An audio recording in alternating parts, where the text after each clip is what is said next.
দলের গুলশান কার্যালয়ে বিএনপির নবনির্বাচিত সংসদ সদস্যদের সংসদ বিষয়ক কর্মশালা চলছে।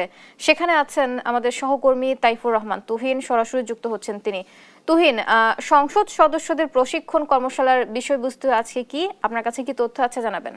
ধন্যবাদ আপনাকে। জানেন যে ত্রয়োদশ জাতীয় সংসদের প্রথম অধিবেশন শুরু হচ্ছে 12ই মার্চ।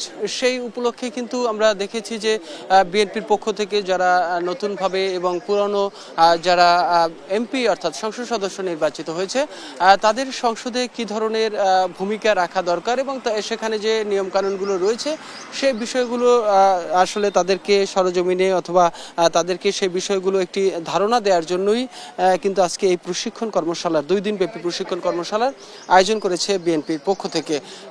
কর্মশালা ঠিক 10:30টায়, সকাল 10:30টায় বিএনপির গুলশানের অফিসে সেখানে কিন্তু আমরা দেখেছি যে প্রধানমন্ত্রী এখানে এসে তিনি কিন্তু সেই কর্মশালার উদ্বোধন করেছেন এবং সেখানে আজকে এই প্রথম সেশনে যারা মন্ত্রী এবং প্রতিমন্ত্রী মর্যাদায় যারা রয়েছেন তাদের সেই কর্মশালা কিন্তু এখন চলছে। বিকেলে কিন্তু আমরা জানি যে বিকেলে বেশ কয়েকটি জেলার যারা এমপি নির্বাচিত হয়েছে তাদের কর্মশালা এখানে চলবে এবং তাদেরকে সংসদে তাদের যে অবস্থান এবং তাদের যে ভূমিকা রাখবেন সেই বিষয়গুলো এবং যে নিয়মকানুনগুলো রয়েছে সেই বিষয়গুলো সম্পর্কে কিন্তু সাধারণ ধারণা দেওয়া হচ্ছে এখানে এই কর্মশালার মধ্য দিয়ে।